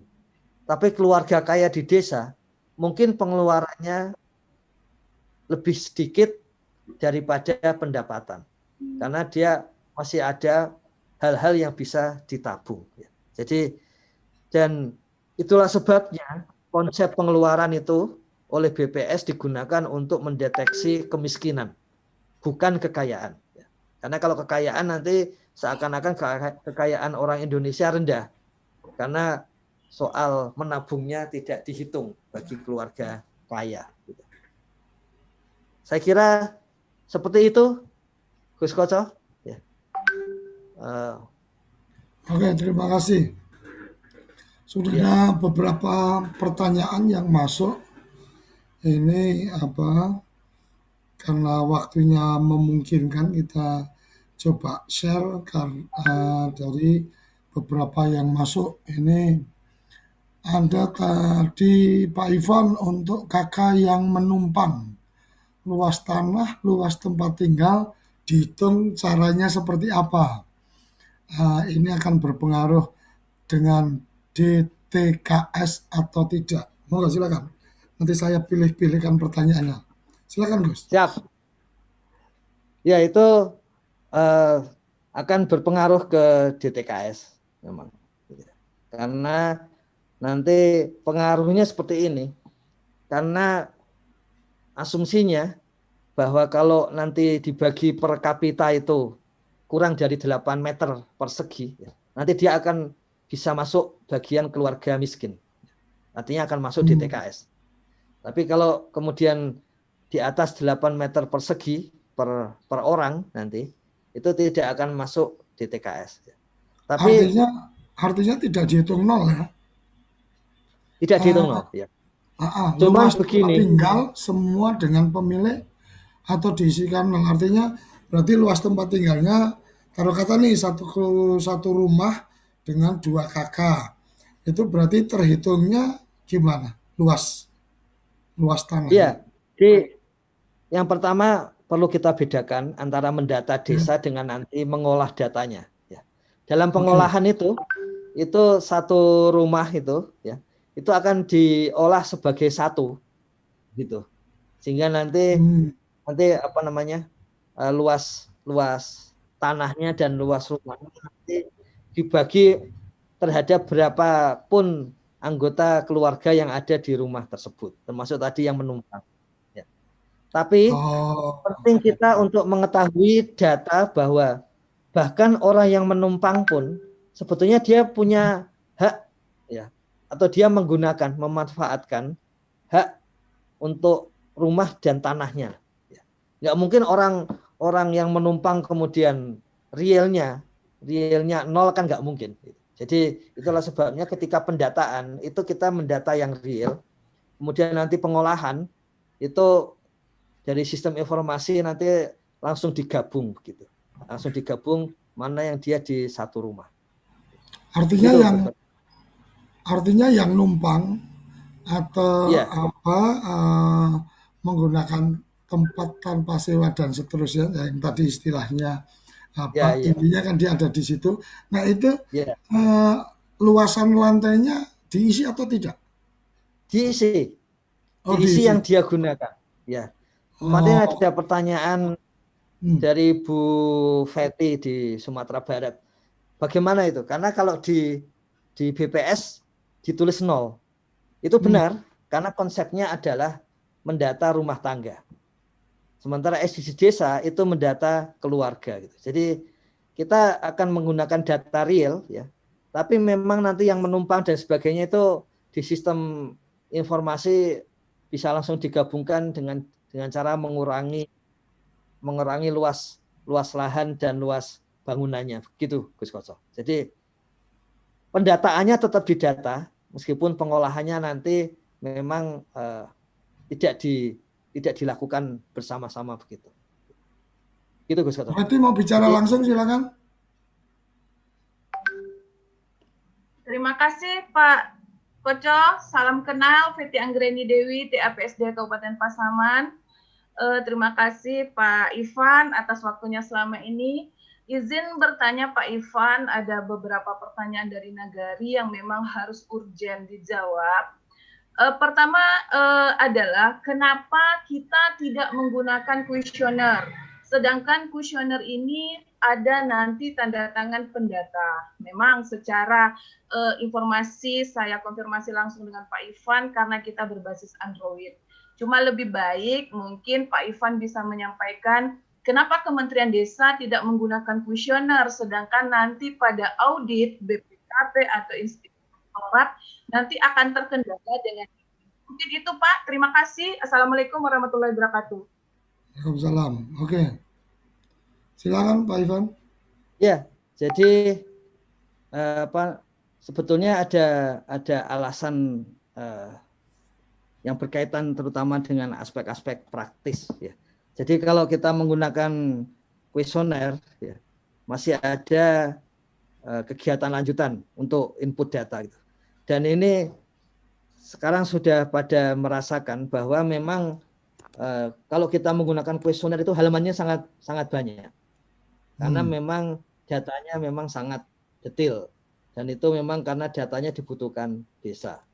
Nah, memang kemudian soal bagaimana hal itu ya akan dipertanggungjawabkan itu menjadi pertanyaan.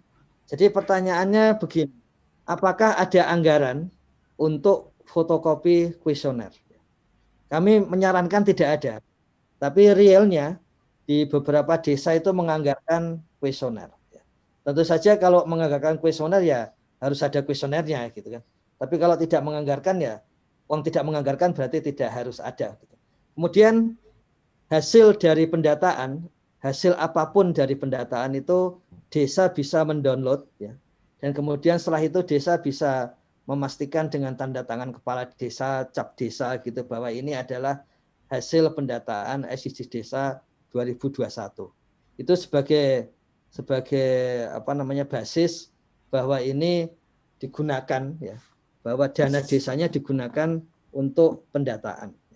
Di samping itu juga seluruh data seluruh desa bisa mengakses ini yang kita akan diskusikan hari Jumat, Gus Koco, kerabat desa sekalian, yaitu web hasil pendataan SDGs desa yang disebut API sebetulnya, sdgs.kemendesa.go.id.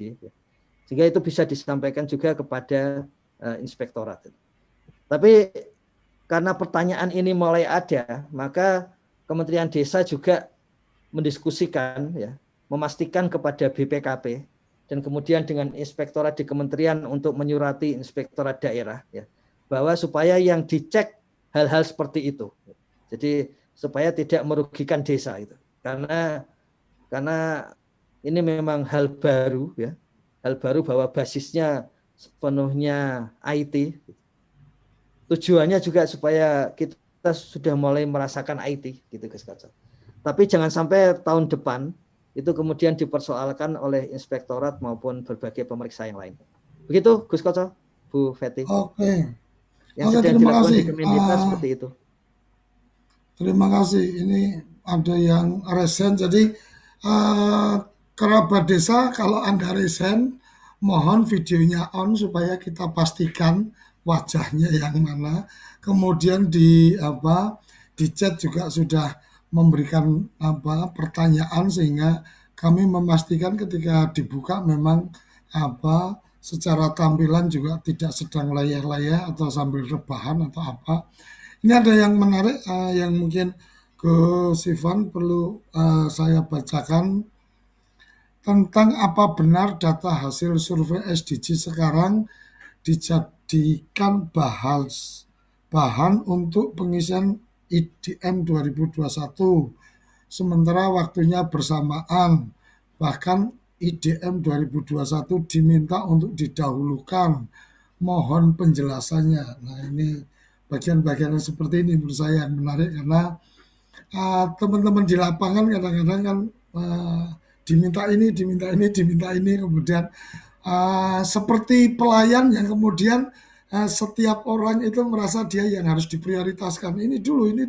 Silakan Gus, supaya terang benderang karena ini hari Kartini, habis gelap terbitlah terang.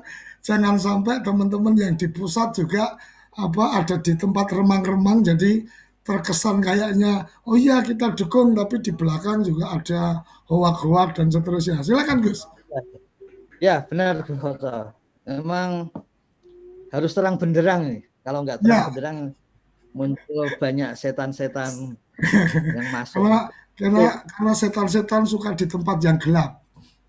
Iya benar. Jadi IDM, Indeks Desa Membangun, ya itu sebetulnya sudah dianggarkan bahkan dari Pemda sejak tahun lalu. Itulah sebabnya kemudian kebijakan dari Gus Menteri itu nama kegiatan kita resminya yang ada di surat Kementerian Desa itu adalah pemutakhiran IDM berbasis SDGs desa. Jadi memang tetap ada IDM-nya dan IDM tahun ini itu tetap digunakan untuk dana desa di tahun 2022. Nah, apa bedanya dengan SDGs desa? Sebetulnya memang semua pertanyaan di IDM itu didetilkan di dalam SDGs desa. Misalnya di IDM karena basisnya dulu potensi desa, maka mayoritas warga desa itu MCK-nya apakah sendiri atau kelompok atau umum. Sementara di dalam SDGs desa karena bisa mencek sampai ke level keluarga, maka ditanya satu persatu. Demikian juga di tahun ini ada beberapa kabupaten yang menerapkan SIPBM, Sistem Informasi Pembangunan Berbasis Masyarakat, yang itu pendataan pada level keluarga. Sebetulnya sejarahnya dua pendataan itu sempat hendak digabung, ya, tapi ada alasan-alasan administratif gitu, yang membuat kalau digabung nanti malah kena BPK dan sebagainya gitu. Akhirnya Gus Menteri memutuskan sekarang SDGs desa karena sekaligus selesai untuk semua. Jadi menurut pengalaman ini Gus Koco, dari laporan-laporan IDM, mengisi IDM itu hanya 1 sampai 2 hari Gus Koco. Jadi karena itu pengisian desa itu. Jadi seperti mengisi potensi desa. Artinya jarak kenapa disebut periodenya 1 Maret sampai periode 31 Mei ya. Itu sebetulnya antara lain memang karena kita mengetahui minggu pertama itu lazimnya desa akan mengisi IDM. Karena itu pengisian yang paling mudah. Tapi mengisi SDGs desa ya, itu sebetulnya yang mengisi bukan pemerintah desa. Yang mengisi adalah relawan desa. Itulah sebabnya mengisi ke level-level RT ya, itu kemudian bisa dilakukan bersama-sama dengan IDM tadi. Sebetulnya begitu Gus Koco. Jadi yang dimaksud dengan bisa mengisi bersama-sama itu sebetulnya seperti itu. Terus apa gunanya terutama SDGs desa ya? Karena memang yang digunakan untuk rencana kerja pembangunan desa itu nanti adalah SDGs desa. Jadi di akhir bulan Mei ya, itu akan tersusun seperti itu di webnya. Artinya memang benar itu Gus Koco, memang ada IDM ya. Tapi IDM yang mengisi pemerintah desa. SDGs desa itu yang mengisi biasanya dari RT sampai relawan desa. Jadi memang bisa dilakukan bersamaan. Yang ingin mendahulukan juga nggak apa-apa karena itu cuma 1 sampai 3 hari.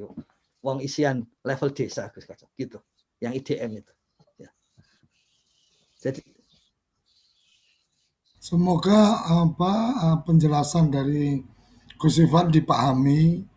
Ada yang mendorong supaya prioritasnya IDM dan seterusnya, ya nggak apa-apa, itu sehari 2 hari juga selesai, dan yang mengerjakan juga personalnya beda. Jadi ibarat kata bis kota ya saling menghormati, saling menghargai, yang penting tidak saling senggol kan gitu.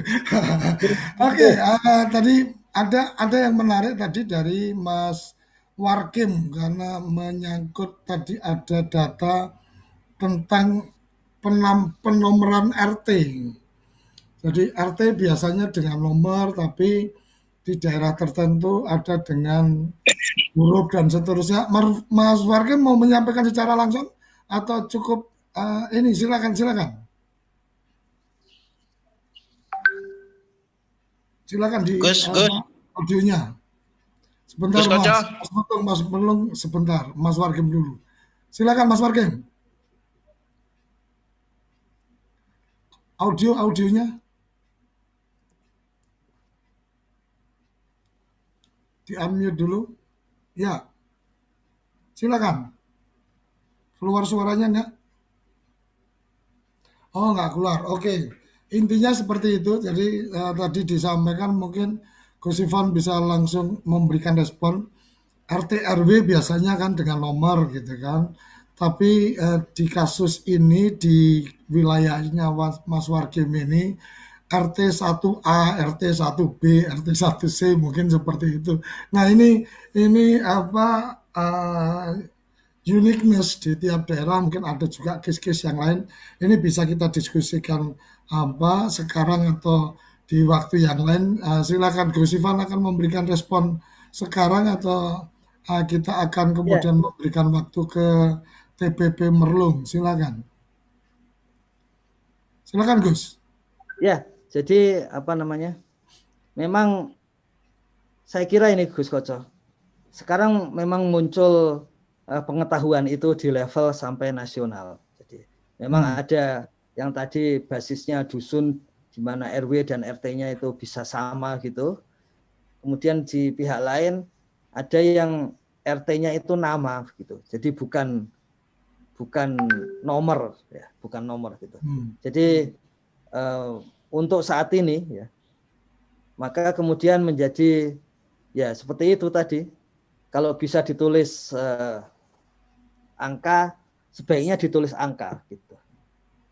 Kemudian kalau memang tidak bisa terpaksa ditulis huruf. Tapi nanti untuk berikutnya tentu saja itu akan diperbaiki. Ini memang tidak pernah muncul di level nasional, Gus Koco. Bahkan di level regional pun tidak muncul. Karena memang kita ketahui ketika pertama tantangannya itu adalah pendataan kok level RT gitu. Karena RT belum pernah didata selama ini gitu. Jadi nah ketika pendataan di level RT memang kemudian ada pengetahuan baru seperti itu yang tentu saja pangan itu selalu benar gitu. Jadi justru gitu Gus Koco. Oke, siap Gus Ivan. Jadi pendataan di level RT ini memang baru dimulai oleh teman-teman dari Kementerian Desa. Karena ini mazhabnya mazhab Japanis, jadi mengikuti pendataan RT, dan nanti kalau semua data RT-nya sudah siap, saya siap jadi ketua forum RT se-Indonesia. Oke, dari DNTPP Merlung, ini karena namanya DNTPP saya nggak tahu ini namanya siapa, jadi masih untung kita berikan kesempatan bicara. Silakan dibuka audionya. Ya, selamat pagi Gus Koco. Silakan. Selamat lanjut. Pagi. Langsung saja ke Pak Ivan. Pak, ini di lapangan kawan eskavator aplikasinya sering Pak, kalau masuk itu keluar lagi, itu yang pertama. Kalau masuk keluar lagi gimana? Kalau dimasukkan memang harus keluar, Mas. Itu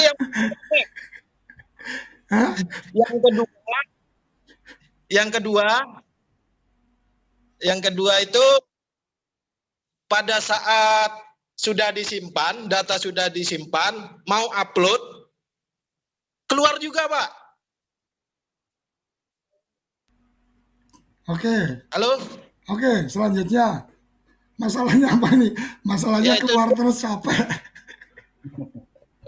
Iya. Ini yang paham Pak Ivan ini, Gus. Oke. Ya. Oke, berarti masalah teknis ya. Masalah teknis aplikasi. Oke. Aplikasi, iya. Itu aja? Itu aja, Gus. Oke, terima kasih. Jadi ini jadi bercandanya. Ini ya. Dari Jambi, Gus. Gus. Gimana? Halo. Ya. Saya Nuri, pendamping desa dari Provinsi Jambi, Kecamatan Merlung. Oke, siap. Kabupaten Tanjung Barat. Oke, siap. Terima kasih. Jadi memang kalau baru masuk langsung keluar, capek juga itu kan. Harus sering masuk. Ya Mas Warkip ketawa-ketawa aja. Oke, jadi mungkin secara aplikasi Gus Ivan perlu menyampaikan, mungkin ada ini sedikit yang saya ketahui, kadang memang ada standar OS yang friendly dengan sistem itu. Kemudian ada juga minimal akses, artinya minimal kekuatan akses internet itu yang kemudian akan aman untuk melakukan interaksi. Jadi mungkin hal-hal yang seperti itu ada manual booknya dari pembuat aplikasi, supaya kemudian berarti kalau di posisi saya dalam sinyal yang sedang seperti ini, saya tidak akan berusaha untuk melakukan updating data dan seterusnya, karena memang yaitu tadi, kalau baru masuk keluar, ya capek bener memang ya Mas Warga. Kebanyakan keluar bisa pusing kan nih. Silakan Gus, silakan kalau ada informasi-informasi secara teknis, karena memang ada bagian-bagian tentang keluhan dalam tanda petik di sistem ini. Kayak kemarin ada yang di grup itu menyampaikan bahwa ini belum bisa diakses, akhirnya asumsinya server sedang maintenance dan seterusnya. Silakan Gus. Ya, jadi yang pertama sesuai di dalam Peraturan Menteri Desa nomor 21 2020, memang device-nya, HP-nya sebaiknya punya RAM 3 GB atau lebih gitu. Kemudian untuk Android-nya sebetulnya menggunakan Android 5 karena itu yang digunakan di banyak tempat. Artinya itu sebetulnya harusnya nggak terlalu banyak masalah ya.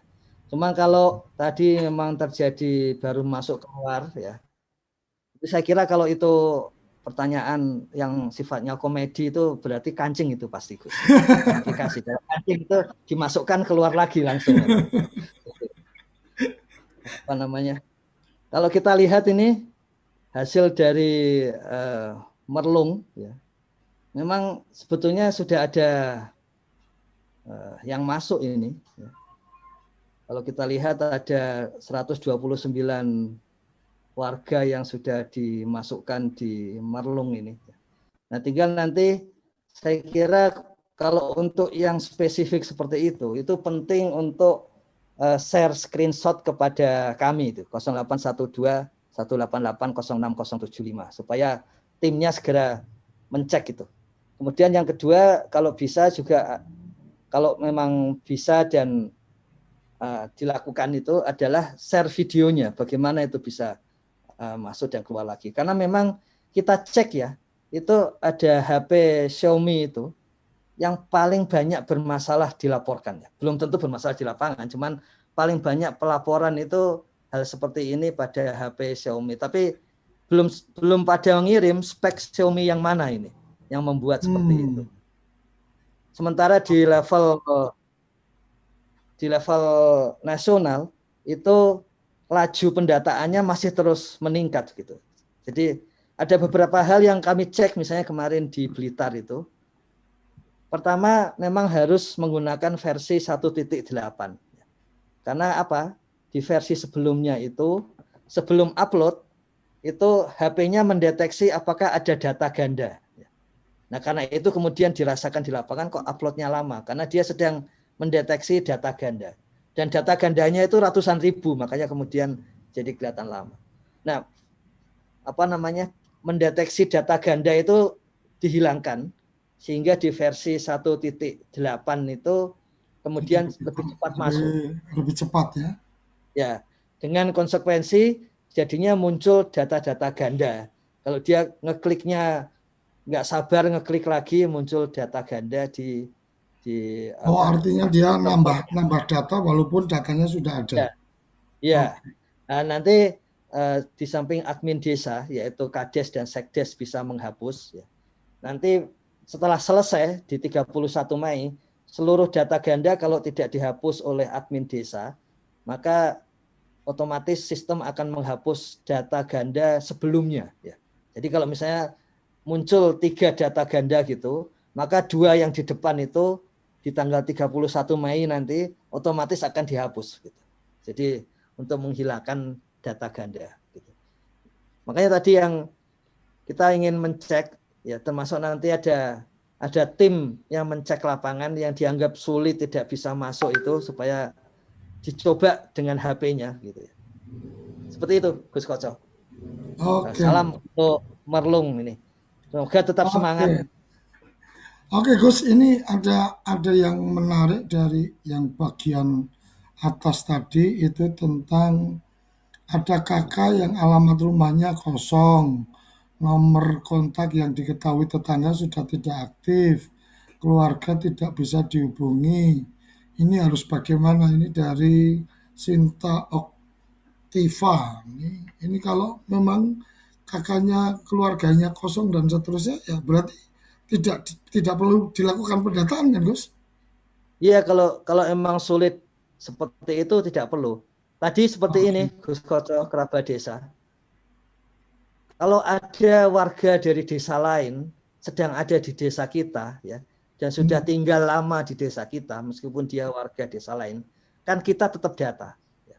Jadi kebalikannya yang di sini tadi, kalau itu tidak ada di desa kita, meskipun dia warga kita, tidak bisa dihubungi, ya tidak usah didata, ya. Karena dia akan terdata di desa lain tadi itu, gitu. Jadi kita menggunakan kelebihan dan kelemahan konsep keluarga itu seperti itu, Gus Koco. Oke, sip. Gus, ini menarik, ini dari M. Sahbana.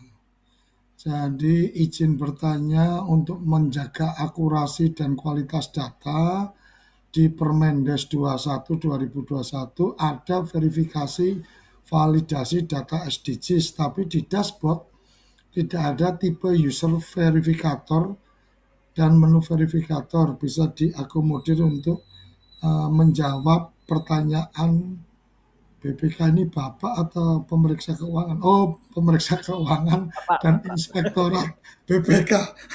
Pertanyaan BPK dan inspektorat nantinya. Ini menarik. Memang sebenarnya kalau artinya berbasis aturan sama berbasis realitas, sebenarnya ketika dengan sistem digital ini itu menjadi bagian yang jejak digitalnya jelas, artinya siapa mengerjakan apa dan seterusnya. Nah, kalau memang secara aturan kemudian harus ada apresiasi, ya berarti jelas karena memang pekerjaan dilakukan seperti apa dan seterusnya. Tapi saya nggak paham betul karena memang ini menyangkut aturan. Ada Peraturan Menteri Desa nomor 21 tahun 2021 dan menyangkut keberadaan verifikasi dan validasi data yang di dashboard tidak muncul. Silakan Gus Ivan bisa memberikan gambaran supaya teman-teman benar-benar merasa nyaman bahwa ini adalah untuk keperluan bersama dan memang tidak ada hal yang perlu dikhawatirkan bahwa everything is alright. Monggo. Ya, saya kira benar itu. Yang pertama memang ada dua mode, yaitu ada mode klik verifikasi, dan kedua ada mode di mana hanya pihak tertentu yang bisa mengedit data. Yang pada dasarnya ketika mengedit data itu sedang melakukan verifikasi, sebetulnya seperti itu, validasi dan verifikasi data. Oleh karena itu, di sini admin desa yang dipegang secara resmi oleh kepala desa dan sekretaris desa, meskipun bisa digunakan oleh yang diwakilkan oleh sekdes dan kades, itu dia bisa mengedit. Memang artinya kemarin mereka adalah verifikator itu. Iya, benar. Dan kemudian di bagian akhir mereka bisa mendownload, ya, hanya mereka juga yang bisa mendownload semua data itu. Dan mereka bisa membubuhkan tanda tangan, ya, di dalam laporan nantinya itu bahwa ini memang sudah resmi data dari desa ini sendiri.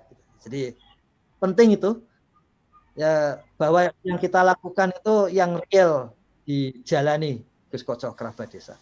Kita belajar dari IDM. Di IDM itu ada klik verifikasi, ya. Dan kita pelajari semakin mendekati deadline itu klik terus itu, ya. Jadi tapi ketika kita gunakan data itu ternyata tidak sesuai dengan lapangan itu. Jadi ada formalitas verifikasi, tapi yang digunakan di edisi desa ini yang substansial melakukan validasi dan verifikasi. Makanya dilakukan di level desa. Jadi kita belajar di IDM itu dilakukan di level kabupaten, provinsi, dan pusat, gitu. Yang tidak bisa melihat validasi ke lapangan, maka di dalam edisi desa diubah menjadi validasi hanya pada level desa. Begitu Gus Koco, kerabat desa. Oke, terima kasih. Ini ada pertanyaan tentang kalau aplikasi upload satu tersimpan dan sebagainya, itu mungkin bagian teknis yang nanti kita coba ini. Di Kabupaten Bantul ini dari Mas Slamet, masih ditemukan keluarga yang tidak memiliki kakak dan nik. Sudah lama tinggal di atas lahan bukan miliknya. Bagaimana ngentrinya? Ini menarik. Jadi kalau nggak ada kakaknya, nggak ada niknya, tinggalnya di lahan yang bukan miliknya, gitu kan. Tetapi dia tetap warga negara Indonesia, tetap warga desa yang harus mendapatkan pelayanan. Silakan Gus. Ya, benar. Bahwa prinsipnya itu bahwa dia adalah manusia ya dan warga negara Indonesia. Kalau sampai tidak ada kakak itu sebetulnya yang lebih bersalah itu pemerintah gitu. Jadi tetap harus didata. Dengan artinya peran aktif dari pemerintah untuk mendata warga itu tidak terjadi ketika ketemu ada keluarga nggak punya kakak, nggak punya nik, dan bertahun-tahun ada di situ. Ibarat kata kalau sampai ada orang yang mati kelaparan sementara di sekitarnya akan mendapatkan dosa ya Gus ya. Ada 7 rumah di sekitar itu akan mendapatkan dosa kalau ada orang mati kelaparan. Kira-kira kan kayak gitu Gus. Jadi kalau ada orang yang tidak punya nik, tidak punya kakak, itu dosanya dari pihak pemerintah desa itu.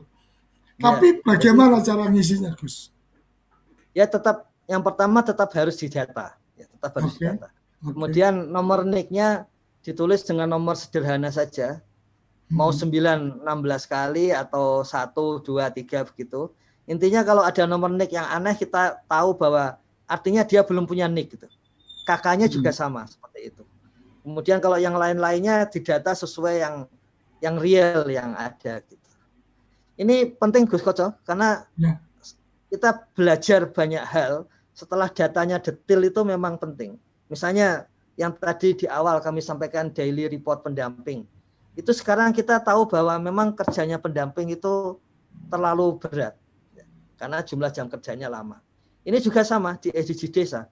Banyak hal-hal yang selama ini ada di bawah taplak begitu, sekarang muncul di lapangan begitu. Jadi apapun yang terjadi, pertama prinsipnya harus didata. Yang penting kita punya informasi itu. Baru kemudian melakukan kegiatan-kegiatan lainnya, termasuk program untuk melayani warga itu. Itu Gus Koco, kerabat desa. Oke, jadi menarik tadi. Kalau nggak ada nik, nggak ada kakak, nggak ada nomor kakaknya, nggak ada niknya, maka diisilah 16 angka. Mungkin disepakati aja Gus, artinya karena kan di super adminnya kan ada di Kementerian Desa, mungkin dengan menulis angka 9 16 kali atau angka berapa kali atau berurut 1 sampai berapa dan seterusnya, supaya bisa jadi guidance untuk teman-teman di lapangan. Kira-kira seperti itu Gus, kalau saya usulkan supaya lebih memudahkan, dan saya yakin ketika ada data-data seperti itu kemudian akan memudahkan koordinasi lanjutan. Artinya dari Pusdatin mungkin bisa langsung memberikan feedback ke Dukcapil, ini loh kami mendapatkan data ada sekian orang di desa ini yang niknya aneh, berarti jangan-jangan belum dilakukan rekam elektronik, rekam data dan seterusnya, sehingga dari Dukcapil bisa berkoordinasi di dinas Dukcapil setempat, sehingga ada program, mereka punya program jemput bola dan seterusnya. Itu artinya sinergi yang bisa terbangun. Kira-kira gitu ya Gus ya? Ya, benar. Dan Dirjen Dukcapil sudah setuju bahwa apapun datanya dari desa akan dicek ke lapangan gitu. Jadi sudah ada kesepakatan seperti itu, Gus Koco. Tadi ada pertanyaan tentang pekerjaan utama. Jadi untuk pekerjaan utama TKI di luar negeri atau bekerja di luar daerah, bagaimana cara mengisi bagian pekerjaan utama, artinya jarak dari rumah dan seterusnya itu kayak apa. Kalau pekerjaan utamanya TKI ada di Saudi Arabia kan jauh, alamat dari rumah berapa ribu kilometer dan seterusnya. Silakan Gus. Pengisiannya seperti apa itu Gus? Iya, kita baru masuk survei keluarga ini, kerabat desa. Jadi apakah kepala keluarganya itu yang jadi TKI atau tidak? Gitu. Lazimnya kalau TKI-nya sampai bertahun-tahun itu kepala keluarganya pindah kepada ibunya, kepada istrinya. Gitu. Jadi kalau yang untuk satuan warga itu besok kita diskusikan untuk yang survei warga. Tapi kalau yang kakak ini lazimnya tidak jadi TKI kalau. Lazimnya ketika kemudian ada kepala keluarga, kemudian dia bekerja di luar negeri, mungkin untuk kontrak berapa lama dan seterusnya, itu di kakaknya kemudian ada perubahan status, artinya kepala keluarganya dari menjadi ibunya atau gimana? Iya, biasanya begitu. Tapi kalau memang apa namanya itu kepala keluarganya itu memang yang TKI itu, ya nggak apa-apa dituliskan nicknya itu yang kepala keluarga. Toh pertanyaan di bawah itu sebetulnya pertanyaan keluarga di desa itu, bukan pertanyaan keluarga di misalnya di Arab Saudi atau di Taiwan seperti itu. Gitu Gus. Oke siap Gus. Ini ada dari Mbak Tika ini dari Gunung Kidul. Kasus di lapangan. Saat cetak Excel pertama atas nama A sudah muncul, tetapi saat cetak Excel hasil pendataan kedua, data A yang semula muncul itu menjadi tidak muncul atau hilang. Nah, ini maksudnya gimana Mbak Tika? Mbak Tika masih ada di sini, bisa memberikan penjelasan? Silakan, saya unmute. Mbak Tika. Mbak Tika Susanti. Ya. Silakan. Ini maksudnya bagaimana? Ya. Sebelumnya selamat pagi. Ya, sebelumnya selamat pagi Gus Koyo. Mohon maaf untuk kameranya tidak saya nyalakan. Ya, nggak apa-apa. Jadi gini, ketika cetak di dashboard itu yang pertama muncul nama si A, misalkan nama Tika. Tetapi setelah cetak yang kedua, itu nama tersebut tidak muncul lagi di hasil cetak dashboard Excel. Nah, itu bagaimana solusinya? Oke. Silakan, Gus Ivan. Jadi kembali kami sampaikan ini kerabat desa sekalian bahwa yang namanya IT seperti ini itu 0 dan 1 ini. Jadi ini ilmunya ilmu pasti ini. Kalau tidak muncul ya berarti tidak ada begitu ya. Makanya kita perlu cek apakah admin desa itu mendelete warga tersebut. Gitu. Jadi apa namanya kalau nanti akan kalau sekarang ini di dalam menu ada menu user yang di-delete ya. Dan siapa yang menghapusnya. Jika ada kejadian begini maka kami akan siapkan menu data yang dihapus dan siapa penghapusnya gitu. Karena kalau tidak muncul itu ya artinya memang dihapus itu, ada yang dihapus gitu. Seperti itu sih sebetulnya Gus Koco.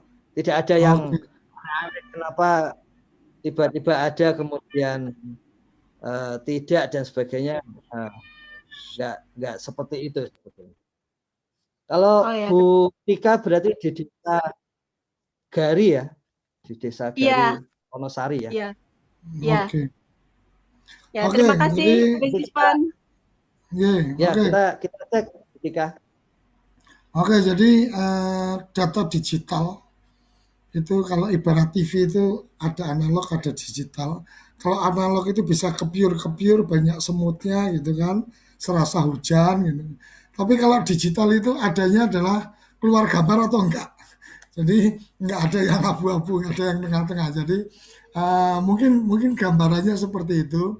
Jadi bahwa kemudian kalau menerima kalau ada datanya pasti tampil, kalau nggak ada datanya nggak ada apa-apanya. Jadi nggak ada nilai tengahnya, artinya oh ada data tapi buram atau tidak jelas, itu nggak ada, kira-kira seperti itu ya Gus ya. Nah yang menarik adalah bahwa semua kerabat desa atau terutama yang punya akses terhadap inputting data dan seterusnya harus dipahami dan disadari bahwa apapun yang Anda lakukan dengan entry data dan seterusnya itu terekam dengan baik secara prosesnya, artinya forensik digitalnya jelas. Jadi kalau kemudian ternyata karena kesalahan Anda membuat catatan dan seterusnya, otomatis itu kemudian data berubah dan seterusnya, akan ketahuan perubahan data di jam sekian, menit kesekian, detik kesekian dilakukan oleh siapa. Jadi perlu diperhatikan bahwa oh ini ternyata pada saat melakukan entry data lost connection dan seterusnya itu bagian dari reasonnya, tetapi bahwa bagian dari rekam datanya adalah pada jam sekian Anda tahu data terakhir yang terupdate adalah yang ini. Kira-kira seperti itu bahasa-bahasa digitalnya ya Gus Ivan ya. Ini pemahaman sederhana saya sih seperti itu. Tidak terasa ini udah hampir di penghujung kita pukul 8. Ada Mbak Ernawati yang sudah resign. Silakan Pak. Ya. Ini yang Bu Tika tadi di Desa Gari, Wonosari, Gunung Kidul ya. Jadi sudah 1.188 individu. Yang paling atas ini contoh Gus Koco kerabat kita. Ini berarti warga yang belum punya nomor KK dan NIK ini. Punya nomor KK dan NIK. Jadi memang bisa terdeteksi oleh itu. Memang tadi mungkin perlu diseragamkan. Oke, terima kasih Gus Ivan. Prof Yoyon mengikuti dari tadi, saya berharap mendapatkan pencerahan atau benang merahnya. Ternyata sangat menarik diskusi-diskusi pemutahiran data desa berbasis SDGs desa. Silakan Prof Yoyon untuk memberikan catatan pertemuan pagi ini. Assalamualaikum warahmatullahi wabarakatuh. Waalaikumsalam. Jadi satu, ada masalah handphonenya atau kemampuan yang digunakan relawan pendata itu. Tadi ada satu merek yang ada masalah, yang tidak sebut. Ada kesulitan koneksi. Yang ketiga, ada masalah pemahaman yang variasi terhadap instrumennya. Ya, yang keempat masih ada ya, apakah online atau kuesioner tertulis. Gaung ya, kenapa ya? Suaranya kurang ini bro. Ya, apa gaung di sini ya, kenapa ya? Iya. Jadi ada minimal 4 masalah di para pendata itu ya. Ya, soal IT gadgetnya, soal pemahamannya, soal kuesioner tertulis atau tidak dan sebagainya dan sebagainya.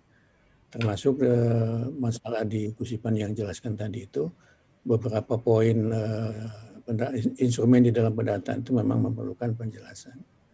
Ya, tapi semua itu nggak masalah, Selama Gus Ipan itu masih ketawa renyah gitu, itu bisa diatasi itu.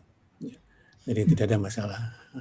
Dan memang kalau dilihat, diikuti kemajuan dari kemarin sampai hari ini, itu setiap hari ada kemajuan tuh yang isi itu. Jumlahnya naik. Ya mungkin kalau sampai tanggal 31 Mei itu ya 90% mungkin bisa tercapai ya.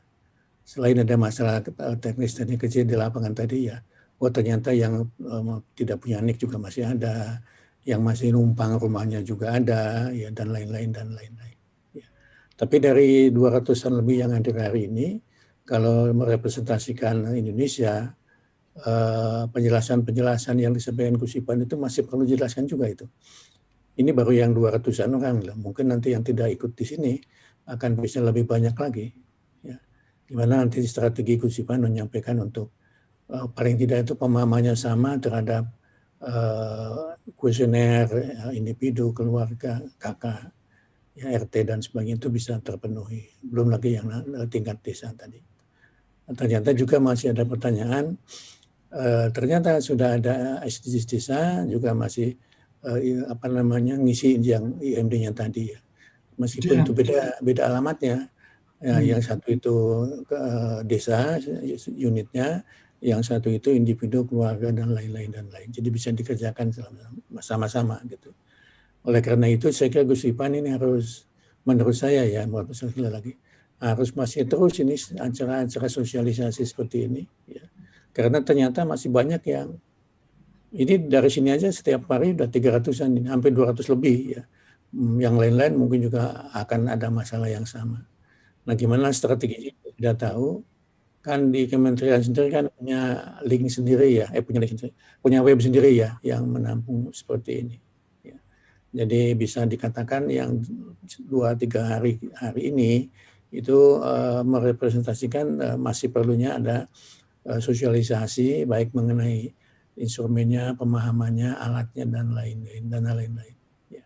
Jadi saya kira itu catatan saya. Tapi sekali lagi teman-teman yang ada di lapangan, data ini sangat penting sekali untuk Kemendes, untuk desa juga terutama. Jadi kalau diisinya itu tidak lengkap, ya nanti pengolahan dan penyajiannya juga tidak lengkap. Ya, jadi di berbagai macam satuan ini. Ya.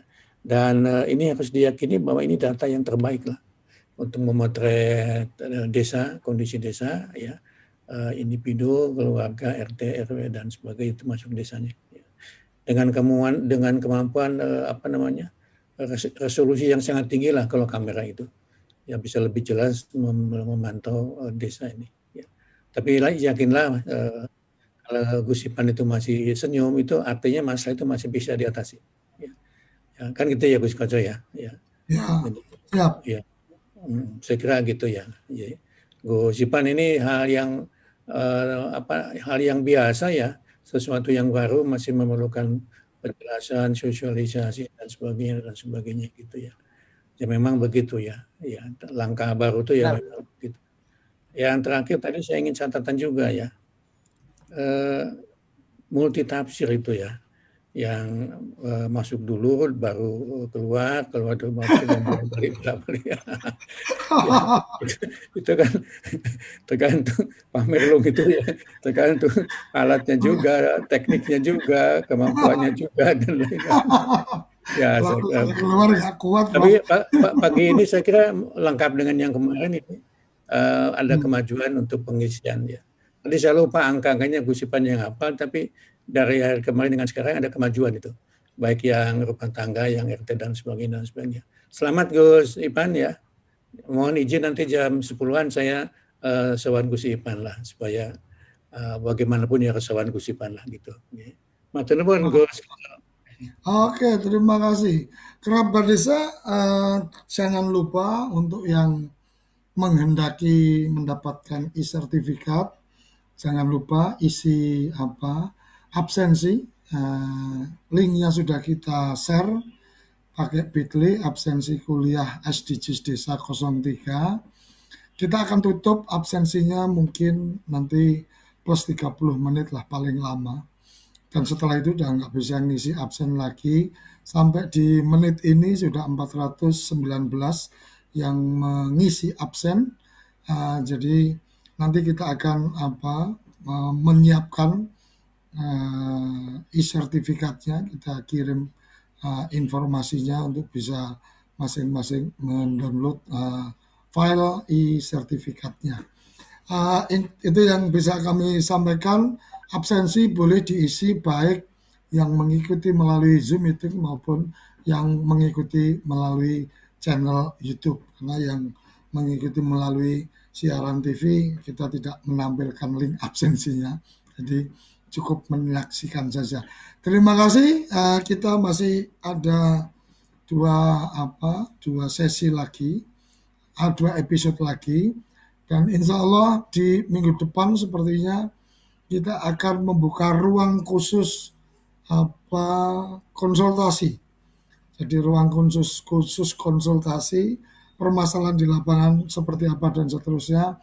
Karena saya yakin yang di Kalibata tidak bisa melihat sepenuhnya apa yang terjadi di seluruh Indonesia, tetapi dengan teman-teman pendamping lapangan desa, pendamping desa, dan semuanya, maka dari Kalibata bisa melihat secara nyata realitas masing-masing, bahkan di tiap desanya, karena ada informasi dari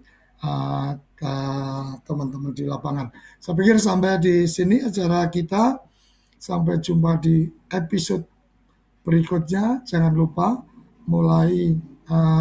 kita mulai pukul 6 waktu Indonesia bagian Barat, dan untuk acara edisi spesial ini kita bisa sampai 2 jam, tapi kalau nggak spesial 1 jam saja. Terima kasih Gus Ivan, terima kasih Prof. Yoyon, terima kasih lebih dari 200 partisipan ada di Zoom meeting kita. Kebetulan sudah kita siapkan sampai di 300 untuk ruangannya. Dan teman-teman yang mengikuti di channel YouTube kita yang selalu di atas 100, jadi naik turun tapi selalu di atas 100, ini luar biasa. Jangan lupa subscribe channel TV Desa, karena itu salah satu bagian yang membuat kru TV Desa, teman-teman TV Desa menjadi lebih bersemangat karena semakin banyak subscribe yang kita punya. Dan sampai saat ini kami tidak membuat iklan atau tidak memasang monetize, jadi Anda menyaksikan tayangan kami tidak akan terganggu iklan, setidaknya untuk sampai hari ini. Terima kasih, salam bahagia kerabat desa Indonesia, salam berdiri sebaris, always kontrol baris, salam SDGs desa. Sampai jumpa esok. Terima kasih. Apa sih yang kita inginkan untuk masa depan desa? Warga desa yang sehat, pendidikan yang berkualitas, pendapatan yang meningkat dan merata, lingkungan desa yang tetap lestari, desa aman, nyaman, dan damai berkeadilan. Adat dan budaya desa terlindungi. Semua itu adalah cita-cita kita bersama melalui SDGs desa. Bergabung dengan seluruh warga Sidin, melangkah maju, mewujudkan cita-cita bersama. Desa-desa di Indonesia telah menapaki kemajuan. Gotong royong yang tetap terjaga. Fasilitas di desa semakin baik, pendidikan dasar mencukupi. Akan tetapi kita tidak boleh lengah, sebab masih banyak tantangan yang menghadapi. pengangguran pemuda desa. Harus diatasi. Penurunan kemiskinan desa harus lebih cepat lagi. Kebakaran hutan harus dihentikan. Kekerasan terhadap perempuan harus dihilangkan. Pekerjaan-pekerjaan yang belum usai ini Kini harus kita tuntaskan. Jadi, mari berdiri. Mari berdiri. Mari berdiri sebaris. Berjajar bergandengan tangan. Melukis kuntul baris. Mewujudkan cita-cita kita bersama. Dan pastikan tidak ada satupun warga desa yang tertinggal di belakang. Mari membangun Indonesia dimulai dari desa. 18 tujuan untuk mewujudkan desa yang lebih baik.